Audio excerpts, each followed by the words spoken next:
तो कहानी की शुरुआत में हमें बताया जाता है कि फ्रैंकेनस्टाइन नाम करके एक इंसान था जिसने एक मुर्दे को जिंदा किया। दरअसल उसने मरे हुए इंसान के शरीर को सिल देने के बाद उसके अंदर जान डाल दी और उसे जिंदा कर दिया। लेकिन अपने द्वारा बनाए हुए इस क्रिएशन से फ्रैंकेनस्टाइन बहुत डर गया था, इसीलिए वो उसे ले जा करके नदी में फेंक देता है। लेकिन उसने जो चीज बनाई थी वो मरा नहीं था, वो जिंदा हो गया था। और वो वापस लौट कर आने के बाद फ्रैंकेनस्टाइन की बीवी को जान से मार देता है। फ्रैंकेनस्टाइन उससे बदला लेने के लिए बर्फीले इलाकों में जाता है, लेकिन वो बेचारा वहाँ की ठंडी हवाएं बर्दाश्त नहीं कर पाता है और जम करके मारा जाता है। अब जिस इंसान को उसने बनाया था वही उस फ्रैंकेनस्टाइन को ले जा करके उसके परिवार के पास उसे दफना देता है। फ्रैंकेनस्टाइन ने जिस शैतान को बनाया था उसका नाम एडम है। इसको हम शैतान ही कह सकते हैं क्योंकि इसकी बॉडी किसी और की है और इसके अंदर जो आत्मा है वो कोई और है। उस समय यहाँ पर कुछ डीमन आ जाते हैं जो एडम को जान से मारने के लिए आए थे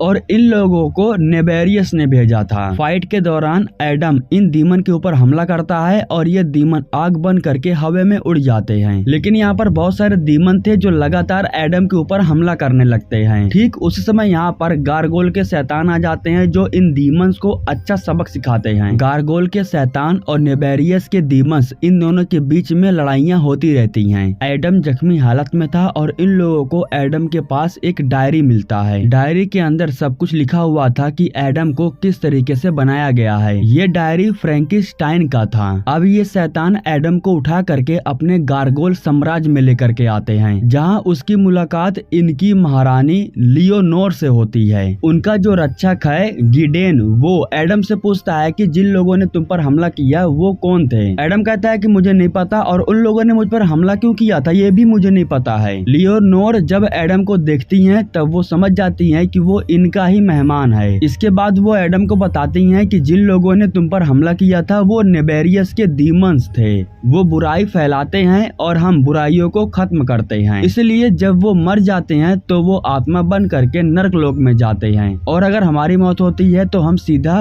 पाताल लोक के अंदर स्वर्ग लोक में जाते हैं। अगर नेबेरियस तुम्हारे पीछे पड़ा हुआ है इसका मतलब तुम्हारे अंदर कुछ तो खास बात जरूर है। अगर तुम यहाँ पर रुकना चाहते हो तो रुक सकते हो, तुम्हारी देखभाल करना हमारी जिम्मेदारी है। जिसके बाद एडम कहता है कि इसकी कोई जरूरत नहीं है, मैं अपना रास्ता खुद तय करना चाहता हूँ। यह कहने के बाद वो जाकर के हथियार लेता है ताकि डीमन अगर दोबारा उसके सामने आए तो वो उनसे फाइट कर सके। हथियार को ले लेने के बाद वो यहाँ से अपने रास्ते की तरफ रवाना हो जाता है। उसको लगा डीमंस ने उसका पीछा करना बंद कर दिया है, लेकिन ऐसा नहीं था। वो अभी भी पीछा कर रहे थे, लेकिन अब एडम उनसे डरता नहीं है बल्कि उनसे लड़ता है। इस तरीके से वो इंसानों की दुनिया में पहुंच जाता है जहाँ इंसानों के रूप में डीमन रहा करते थे। अब नेबेरियस के बारे में जानने के लिए वो डीमन के पीछे पड़ गया था। इस तरीके से वो एक डीमन को पकड़ लेता है और उससे नेबेरियस के बारे में पूछने लगता है। इन्हें लड़ता हुआ देख करके एक पुलिस वाला यहाँ पर आ जाता है और इस दौरान उस पुलिस वाले की मौत हो जाती है। पुलिस वाला एक निर्दोष था लेकिन फिर भी वो इन लोगों के बीच में मारा जाता है। जिस डीमन को एडम पकड़ने की कोशिश कर रहा था वो भी यहाँ से भाग जाता है। उस समय यहाँ पर एक गारगोलियन शैतान आता है जो एडम को उठा ले जाता है। इसके बाद हमें चार्ल्स नाम करके एक इंसान को दिखाया जाता है। यहाँ पर मैं आपको बता दूं कि नेबेरियस कोई और नहीं बल्कि चार्ल्स ही नेबेरियस है। यहाँ पर हम टेरा नाम करके एक साइंटिस्ट को देखते हैं जो उसके लैब में काम करती है। उसका जो असिस्टेंट है उसका नाम काला है और वो भी यहाँ पर काम करता है। ये लोग चूहों के ऊपर एक एक्सपेरिमेंट कर रहे थे। ये लोग चूहे को मार देने के बाद उसका चीर फाड़ करते हैं और अपने एक्सपेरिमेंट के जरिए उस चूहे को फिर से जिंदा कर देते हैं। टेरा बताती है कि ये एक्सपेरिमेंट सिर्फ अभी जानवरों के ऊपर ही काम कर रहा है, हमें ये एक्सपेरिमेंट इंसानों के ऊपर करना चाहिए या नहीं हमें ये नहीं पता है। अब जिस डीमन की लड़ाई एडम के साथ में हो रही थी वो भाग करके नेबेरियस के पास आ गया था और वो अपने बॉस नेबेरियस को बताता है कि हमें एडम के बारे में पता चल चुका है। उसने हमारे 4 डीमंस को मार दिया है और मैं उसे पकड़ भी नहीं पाया। यह सुनने के बाद नेबेरियस गुस्सा हो जाता है और कहता है कि एडम मुझे हर हाल में चाहिए। एक वही है जिसे फ्रैंकेनस्टाइन ने बनाया है, उसकी वजह से मैं अपने एक्सपेरिमेंट को पूरा कर सकता हूँ। इधर जो गारगोलियन के शैतान थे वो एडम को लेकर के दोबारा गारगोल में आते हैं और यहाँ पर लाने के बाद उसे बांध करके ये लोग रखते हैं। लियोनोर कहती है कि अब तुम्हें यहाँ पर रहना होगा, तुम यहाँ से कहीं नहीं जा जा सकते हो, क्योंकि तुम्हारी हरकतों की वजह से ही एक पुलिस वाले की मौत हो गई, जिसका जिम्मेदार कोई और नहीं बल्कि तुम हो। अगर तुम कायदे से रहते तो उस पुलिस वाले को कुछ नहीं होता। इधर नेवेरियस अपने लोगों से कहता है कि एडम कहीं पर भी हो, जाओ उसे ढूंढो और उसे लेकर के मेरे पास आओ। अब जैसे कि नेवेरियस को पता था कि गारगोल ने ही एडम को छुपा करके रखा है, इसलिए सभी डीमन गारगोलियन के ऊपर हमला कर देते हैं और इन लोगों के बीच में लड़ाई शुरू हो जाती है। इन सभी डीमन से लड़ने के लिए गारगोलियन के जितने भी शैतान थे सभी बाहर आ जाते हैं। गारगोलियन के शैतान मरने के बाद सीधा स्वर्ग लोक में जा रहे थे। इस लड़ाई को देखने के बाद एडम कहता है कि मुझे आजाद कर दो, हम ये लड़ाई साथ में मिल करके लड़ेंगे। जिसके बाद ये लोग एडम को आजाद कर देते हैं और वो भी इन लोगों के साथ में आकर के लड़ने लगता है। इस लड़ाई के दौरान में अपने महारानी के ऊपर कोई भी गारगोलियन ध्यान नहीं देता है। हालांकि ये लोग यहाँ पर एडम को चुराने के लिए आए थे, लेकिन मौके का फायदा उठा करके ये लोग महारानी को ही चुरा ले जाते हैं। अब इनकी महारानी उन लोगों के कैद में थी, इसलिए इन लोगों को उनकी बात तो माननी ही पड़ेगी। अपनी महारानी को छुड़ाने के लिए गिडेन जा करके फ्रैंकेनस्टाइन की डायरी को उठाता है और उसे लेकर के सीधा डीमन के पास जाता है। हालांकि डीमंस को भी सिर्फ उसी डायरी से मतलब था। यहाँ पर एडम भी चोरी चुपकी आकर के पहुंच चुका था। गिडेन वो डायरी ले जाकर के डीमन को दे देता है, जिसके बाद डीमन उसकी महारानी को छोड़ देता है और मौका दे करके गिडेन अपनी महारानी को लेकर के यहाँ से चला जाता है। लेकिन अब एडम को अपनी डायरी वापस चाहिए थी, इसलिए वो इन डीमंस का पीछा करने लगता है। इन डीमंस का पीछा करते हुए वो नेवेरियस के बिल्डिंग तक पहुंच जाता है। अंदर जाने के बाद वो डीमन डायरी ले जा करके नेवेरियस को दे देता है। एडम भी अंदर आ चुका था और वो चोरी चुपके ये सब कुछ देख रहा था। वो अपनी डायरी को हर हाल में हासिल करना चाहता था। वो जैसे ही अंदर जाता है तब उसे एक कमरे में ढेर सारे डीमन की बॉडी दिखाई देती है। दरअसल ये सभी बॉडी मर चुके थे, लेकिन अगर इनके अंदर आत्मा डाल दी जाती है तो ये लोग फिर से जिंदा हो जाएंगे। और इन्हीं डीमंस को जिंदा करने के लिए नेवेरियस उस डायरी को चाहता था, क्योंकि इस डायरी की मदद से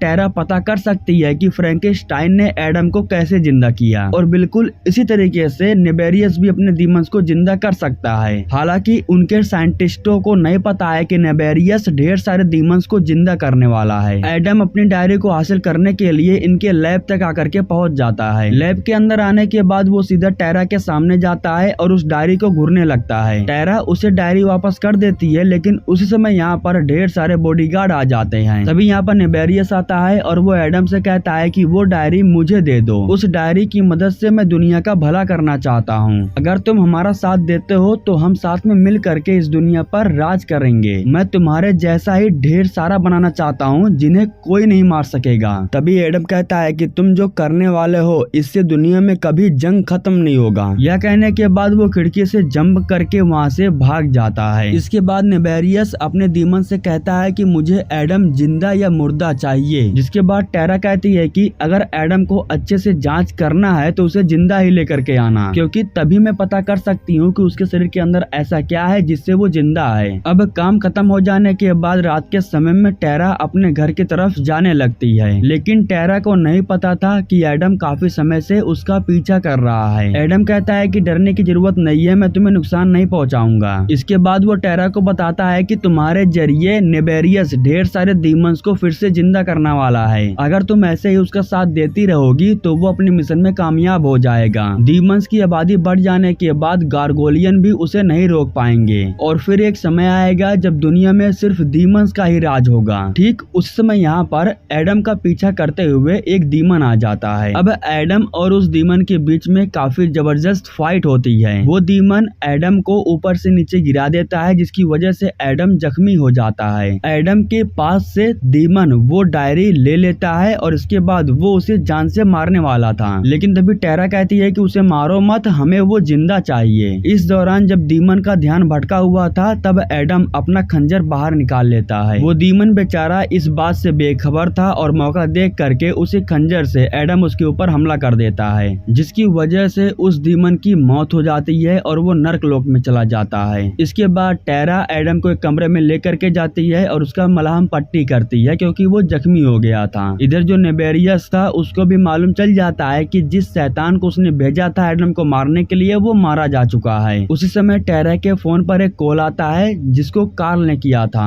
टेरा बताती है कि तुम लैब से फौरन निकल जाओ और मुझसे आकर के स्टेशन पर मिलो। कार्ल कहता है कि ठीक है मैं आता हूँ, लेकिन तभी नेवेरियस के डीमन उसे पकड़ लेते हैं। इसके बाद जब टेरा स्टेशन पर उससे मिलने के लिए आती है तब यहाँ पर नेबेरियस के लोग भी आ जाते हैं और टेरा को पकड़ने के बाद अपने साथ लेकर के जाते हैं। इधर जो गार्गोलियन के शैतान थे वो फिर से एडम को पकड़ लेते हैं और अपनी महारानी के पास लेकर के आते हैं। लियोनोर एडम से कहती है कि तुम्हारी जान खतरे में है, तुम हमारा साथ दो, हम तुम्हारा साथ देंगे। इस तरीके से हम डीमंस को हरा सकते हैं। तभी एडम बताता है कि वो अपने लैब में ढेर सारे डीमंस को जिंदा करने वाला है। अगर हम उसे फौरन जाकर के नहीं रोकेंगे तो काफी देर हो जाएगी। यह कहने के बाद एडम वहाँ से निकल जाता है और दोबारा उसी जगह पर आता है जहाँ पर वो टेरा से मिला था। यहाँ पर आने के बाद वो अपनी डायरी को लेता है और अपने पास छुपा लेता है। ठीक उसी समय यहाँ पर एक गार्गोलियन शैतान आकर के उसके ऊपर हमला कर देता है। धक्का लगने की वजह से एडम जा करके बिल्डिंग से नीचे लटक जाता है। उसी समय एडम के सामने गिडेन आता है और वो कहता है कि मुझे वो डायरी दे दो, लेकिन एडम डायरी नहीं देता है और इसके बाद गिडेन उसे लेकर के नीचे की तरफ गिर जाता है। इस दौरान जो एडम था वो एक हथियार की मदद से गिडेन के ऊपर हमला कर चुका था, जिसकी वजह से गिडेन की मौत हो जाती है और वो आत्मा बन करके स्वर्ग लोक में चला जाता है। इधर महारानी को भी खबर हो जाती है कि गिडेन की मौत हो चुकी है। इधर जो नेबेरियस था वो टेरा से कहता है कि तुम्हें एक्सपेरिमेंट फौरन पूरा करना होगा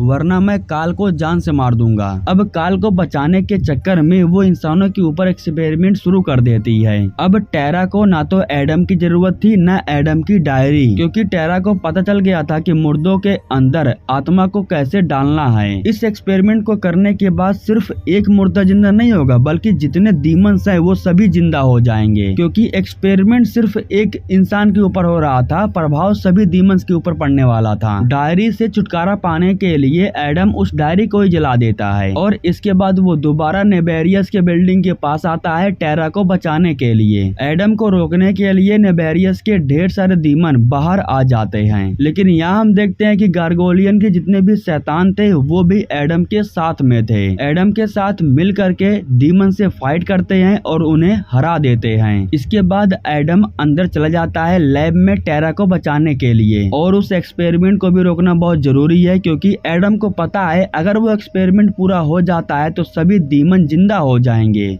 नेबेरियस अपने असली रूप में आ जाता है और वो एडम के ऊपर हमला कर देता है। एक्सपेरिमेंट पूरा होने वाला था और कुछ ही मिनट के बाद सारे डीमन जिंदा होने वाले थे। नर्क लोक के अंदर जितनी भी आत्माएं थी वो आ करके डीमन के शरीर के अंदर जा रही थी। लियोनोर को इसके बारे में मालूम था, इसलिए वो अपने शैतानों से कहती है कि इन सभी डीमंस को खत्म कर दो। इधर एडम भी मौका दे करके नेबेरियस के ऊपर हमला कर देता है, जिसकी वजह से एक जोरदार धमाका होता है और यहाँ पर नेबेरियस की मौत हो जाती है। नेबेरियस के साथ साथ बाकी के बहुत से लोग नर्क लोक के अंदर जा रहे थे। इस तरीके से वो जितने भी डीमंस को जिंदा करने वाला था उन सभी की मौत हो जाती है। टेरा और एडम भी नर्क लोक में गिरने वाले थे, लेकिन तभी यहाँ पर लियोनोर आकर के उन दोनों को बचा लेती है और वो इन दोनों को लेकर के सीधा गार्गोल में आती है। वो एडम से कहती है कि सभी डीमन मारे जा चुके हैं, अब तुम्हें घबराने की कोई जरूरत नहीं है। इस तरीके से दोस्तों ये कहानी यहीं पर खत्म हो जाती है। हमारे YouTube चैनल को सब्सक्राइब करने के लिए आप लोगों का दिल से शुक्रिया।